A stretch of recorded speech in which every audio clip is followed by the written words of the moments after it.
warahmatullahi wabarakatuh. Waalaikumsalam. Alhamdulillah kita sampai di hari kedua ya Bapak Ibu. Semoga pada sehat-sehat semua. Baik, sebelum memulai materi yang akan disampaikan oleh Bu Ida Purnama hari ini, kita buka acara kita dengan membacakan basmalah. Bismillahirrahmanirrahim.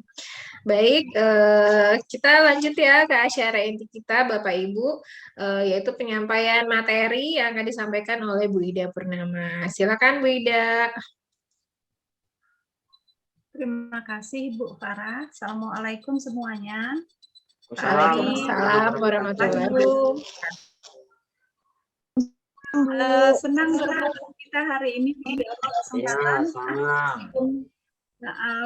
Meskipun sakit atau apa kita tetap tempur ya Pak ya.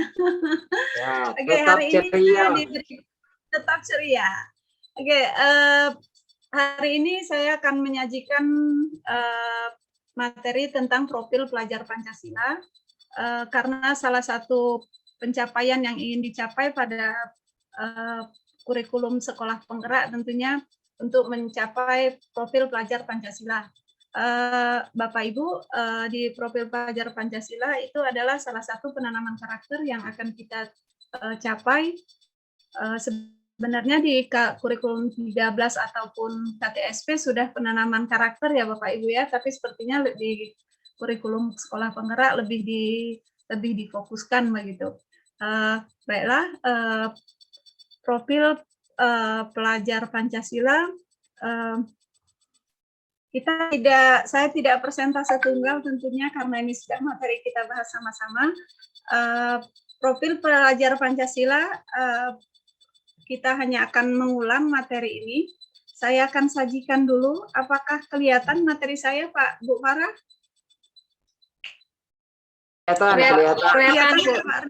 Kelihatan.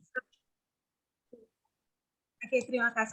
Baiklah, profil pelajar Pancasila yang akan kita bahas itu adalah salah satu dari poin penilaian yang kita harapkan untuk dicapai, yaitu penilaian sikap siswa. Di profil pelajar Pancasila itu ada berapa poin Pak Ardi? Ada 6 rasanya komponen Bu. kita. Mas Menteri Ya, bilang benar, ada 6 katanya. Mungkin Mungkin seperti rukun iman mungkin ya. Ya, rukun iman ada 6 ya Pak ya. Bu Farah, saya ingat Bu Farah, salah satu dari itu apa? Salah satu dari komponen dari pelajar Pancasila. Yang pertama yang saya ingat beriman kepada Tuhan Yang Maha Esa Bu dan berakhlak mulia. Beriman dan bertakwa kepada Tuhan Yang Maha Esa, berakhlak mulia. Apa salah satunya yang bisa kita contohkan bahwa beriman dan bertakwa kepada Tuhan Yang Maha Esa? Berakhlaknya maksud saya.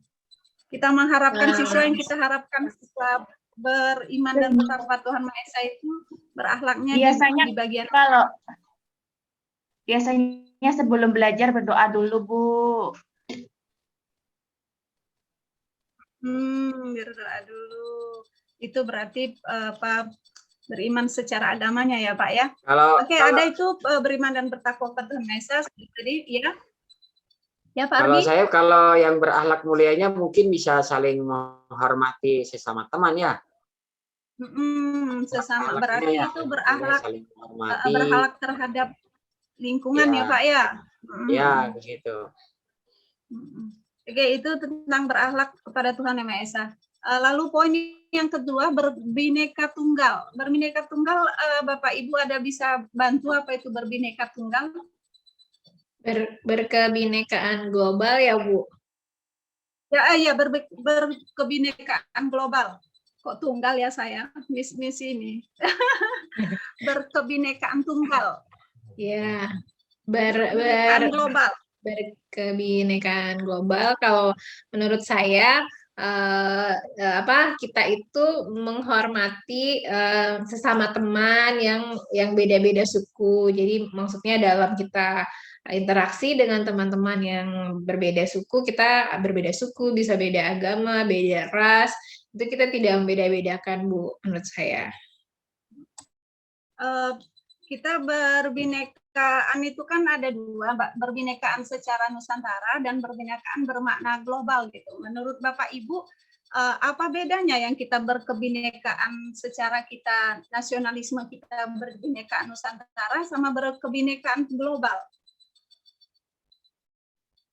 Karena kan yang sekarang selama ini yang kita pahami kebinekaan itu adalah bahwa negara Indonesia itu terdiri berbagai pulau, tetapi tetap satu juga. Berarti kan kita tetap bernuansa atau berwawasan di Indonesia, maksud saya Nusantara. Ini kenapa dijadikan berkebinekaan global? Jadi terselip lidah saya ke berkebinekaan tunggal itu. Nah, kenapa ada makna globalnya gitu, Bapak Ibu? Mungkin menyeluruh aja Bu, mungkin ya. Seluruh, global, seluruh ya. Kalau menurut pengertian saya, cuma nggak tahu yang pasnya. Saya juga bingung Bu. Oke, jadi nanti berkebinekaan global itu bedanya sama kita pemahaman sekarang berkebinekaan apa yang kita tanamkan bahwa kita berbagai suku bangsa di Indonesia tetapi tetap satu Indonesia adalah karena kita sekarang sudah go internasional, jadi global itu maksudnya kita menyiapkan anak meskipun nanti dia bersaing ke dunia luar ataupun dia berkompetensi dengan negara lain, tetapi dia tetap membawa budaya sama karakter negara kita yaitu Indonesia. Itu kenapa ada kebinekaan tunggal, kebinekaan global. Oke, sudah dua komponen kita. Kita lanjut ke bergotong royong. Oke, poin yang ketiga itu gotong royong. Bergotong royong mungkin dari dulu itu sudah jadi wawasan negara kita ya Pak ya, bekerja sama, bergotong royong. Tapi yang ditanamkan kepada siswa kita lebih ke mana ya Pak ya? Kalau kita dalam proses pembelajaran Bapak Ibu untuk bergotong royong itu? Kalau di sekolah mungkin kita bekerja sama, anak-anak itu ditanamkan untuk selalu bekerja sama, berkolaborasi, kolaborasi ya, jadi tugas ya Bapak Ibu ya. Saling membantu satu sama lain seperti itu Bu. Kerja bareng lah ya. Ya kerja bareng seperti kita ya Pak ya, kerja bareng. Benar. Itu yang bergotong royong. Tapi kayaknya kita ada satu poin lagi tuh Bapak Ibu yang mandiri. Kayaknya kok bertentangan sama bergotong royong, terus ada mandiri. Gimana itu? Apa pola pikirnya dari bergotong royong, lanjut ke mandiri itu poin yang keempat. Dari gotong royong tuh langsung ke mandiri. Jadi konsepnya tuh bagaimana anak kita sudah kita suruh bergotong royong, tetapi kita juga mandiri itu ngerjakan itu gimana gitu. Nah, gimana Bapak Ibu? Menurut Bapak Ibu pendapatnya? Karena kalau bersimpangan maksud saya kan yang bergotong royong, kita jalankan gotong royong tapi dia tetap mandiri gitu. Mandiri tangannya ya Bapak ya. Mandiri, menurut saya kalau di sini mungkin beda aplikasi ya Bu. Kalau bergotong royong mungkin ketika kita diminta untuk mengerjakan tugas-tugas yang lebih kompleks, misalnya yang memang kita perlu urun pendapat, perlu banyak pendapat, itu mungkin kita bergotong royong. Nah kalau mandiri itu misalnya dalam mengerjakan tugas itu kita punya inisiatif sendiri, punya ide sendiri, punya ini sendirilah, punya kapasitas sendiri ya, yang kita hasilkan dari produk kita sendiri seperti itu. Jadi sebenarnya gotong royong dan mandiri itu bukan dua konsep yang dipertentangkan ya Bu ya. Sebenarnya dua-duanya saling melengkapi. Ada tambahan dari Bapak Ibu lain tentang mandirinya? Sama Bu, dengan ide dari mana ya kemandiriannya. Ada suatu pekerjaan mungkin dikerjakan mandiri, ya mandiri seperti tugas-tugas mandiri, ya mandiri. Tapi kalau yang gotong royong mungkin sifatnya yang bentuk kerjasama tadi ya, kerjasama dalam menyelesaikan suatu pekerjaan yang bersifatnya umum kan.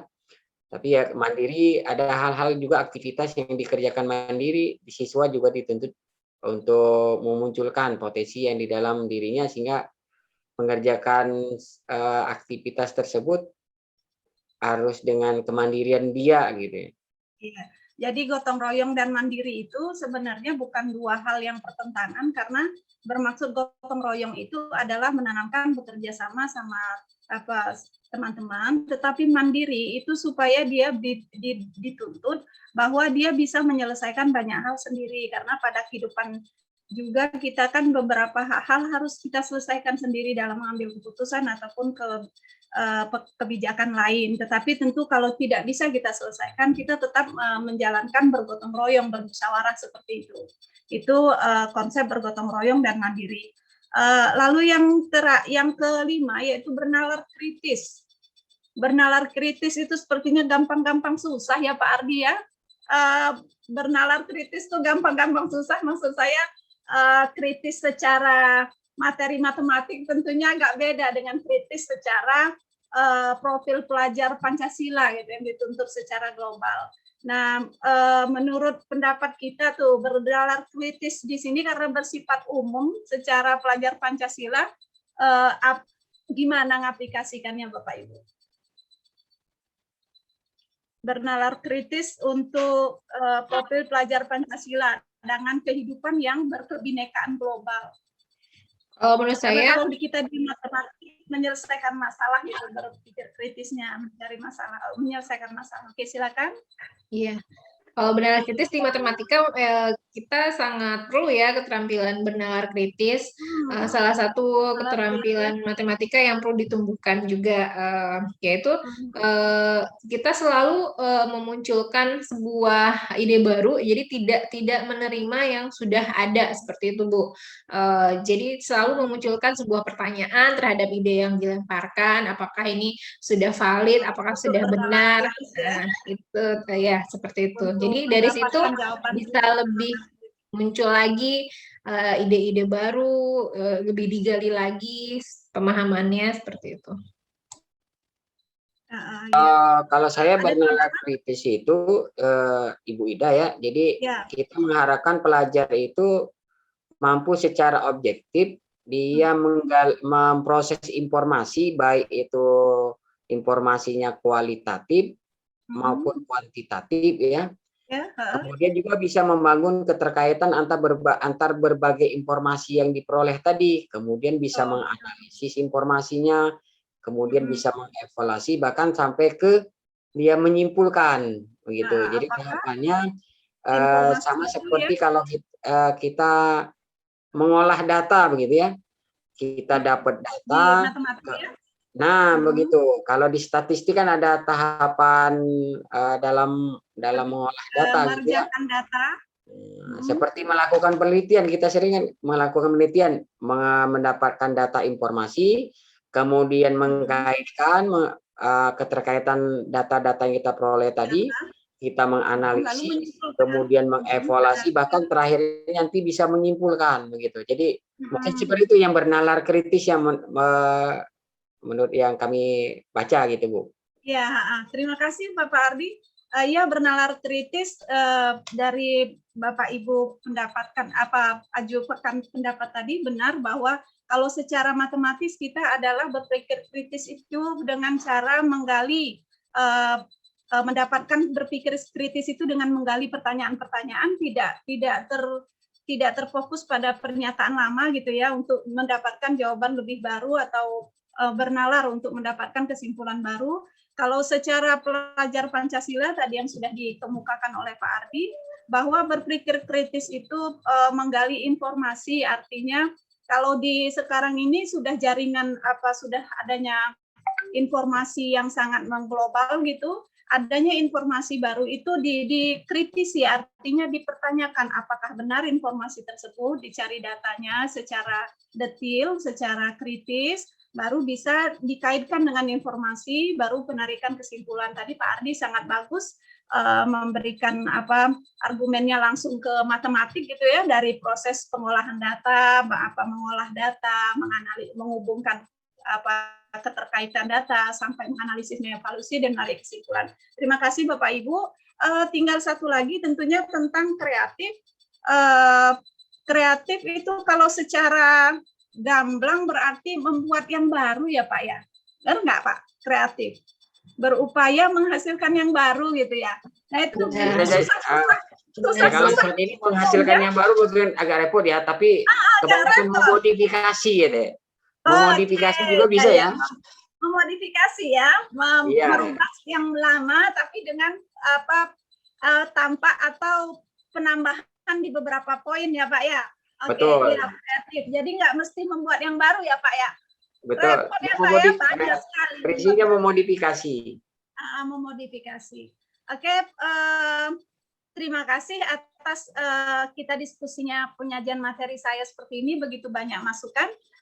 Ibu Farah, apakah dilangsungkan saya menarik kesimpulan atau penguatan dari materi kita atau bagaimana? Ya, silakan Bu. Lanjut Bu kesimpulannya. Oke, baiklah Bapak Ibu, hari ini kita membahas tentang profil pelajar Pancasila. Tadi sudah kita bahas semua. Ada 6 poin itu, yaitu beriman bertakwa kepada Tuhan Yang Maha Esa dan berakhlak mulia. Beriman dan bertakwa kepada Tuhan Yang Maha Esa itu ada 5 elemen, yaitu berakhlak secara agama, artinya kita menjalankan agama kita secara baik. Lalu berakhlak pribadi, artinya pribadi kita itu berakhlak baik yang tidak menimbulkan keresahan kepada orang lain. Lalu berakhlak kepada manusia, tadi mungkin yang disimpulkan seperti Pak Ardi bilang, menghargai orang lain juga, orang yang beragama lain gitu. Lalu juga berakhlak kepada alam, artinya kita tidak merusak ataupun tidak mengganggu kelestarian alam, dan berakhlak secara beragama tentunya memupuk rasa cinta tanah air dan bangsa, seperti itu kalau menurut analisa saya. Silakan diperbaiki bila ada kata-kata saya itu yang tidak klop sama kesimpulan ini, karena namanya kita berdiskusi dan penarikan kesimpulan. Lalu kebinekaan yang global, itu tadi kebinekaan yang global sudah kita bahas. Apa kebinekaan yang kita paham selama ini adalah kebinekaan yang bernusantara, istilahnya. Kenapa dijadikan global? Salah satunya adalah bahwa pelajar Indonesia tentu nanti seiring dengan perkembangan teknologi yang mengglobal, diharapkan meskipun banyak budaya asing yang masuk, tapi tetap mengimplementasikan budaya luhur bangsa kita sendiri. Jadi berbineka yang global, informasi global, tapi tetap berbudaya negara kita sendiri. Oke, itu tentang berbineka yang global. Kita lanjut ke gotong royong ya Bapak Ibu. Gotong royong itu tadi sudah kita simpulkan sama-sama bahwa gotong royong itu tidak bertentangan dengan makna mandiri, karena sebenarnya mandiri adalah supaya siswa itu mempunyai rasa percaya diri dan juga mampu mengerjakan sendiri apabila mendapat kendala, atau tidak akan mengandalkan orang lain sebelum mereka fight mengerjakan sendiri. Itu yang mandiri. Lalu berpikir kritis tadi sudah kita bahas bersama, bahwa pelajar Pancasila itu kalau diinformasi tentu tidak langsung mengambil apa yang diterima, tapi memikirkan atau menggali informasi tersebut, keabsahannya benar atau tidak, karena ada informasi yang salah akan membuat bumerang itu apa ya, kesalahan pada tingkat yang lebih besar, dalam artian dalam berpikir dan mengambil keputusan selanjutnya. Lalu yang terakhir itu kreatif adalah tadi kalau dibilang membuat yang baru mungkin terlalu sulit ya Bapak ya. Jadi kreatif di sini dikatakan sebagai adalah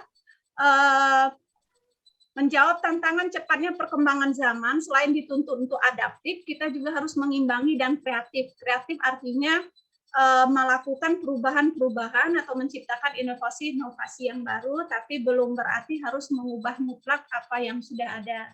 Kira itu ada 6 poin pada profil pelajar Pancasila, karena itu adalah salah satu dari tuntutan pelajar penggerak. Sebenarnya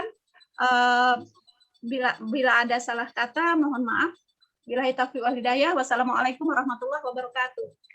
Waalaikumsalam warahmatullahi wabarakatuh. Ya, Waalaikumsalam warahmatullahi wabarakatuh. terima kasih Bu Ida penyampaian materinya dan penjelasannya dan diskusinya yang sudah lengkap sekali. Mengingatkan waktu kita kurang dari 6 menit lagi, mungkin kita bisa tutup ya, sesi kita pagi ini dengan ice breaking ya. Petugas ice breaking hari ini Bu Wahyu udah siap pagi ini?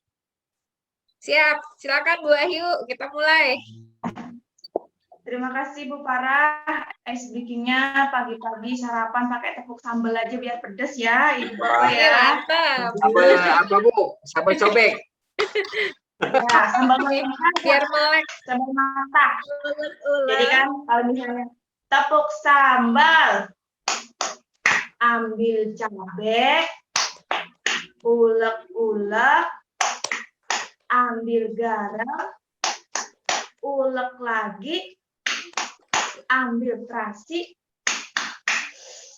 Pedas. Kayak gitu ya Ibu-ibu ya, Bapak ya. Kita ulang ya Ibu ya, Bapak ya. Tepung sambal, ambil cabai, ambil garam, Ulek-ulek. ambil garam, Ulek lagi. ambil terasi, Ambil terasi. ambil terasi, ulek lagi, Ulek lagi. Pedas. Mantap Bu Wahyu. Sambalnya bikin seger pagi ini ya. Oke, baiklah. Terima kasih teman-teman semuanya. Kita akhiri diskusi dan ya sharing kita pada pagi ini. Alhamdulillahirabbil alamin. Demikian. Wassalamualaikum warahmatullahi wabarakatuh. Waalaikumsalam warahmatullahi wabarakatuh. salam warahmatullahi Waalaikumsalam wabarakatuh. warahmatullahi wabarakatuh. Alhamdulillah. Ini tunggu saya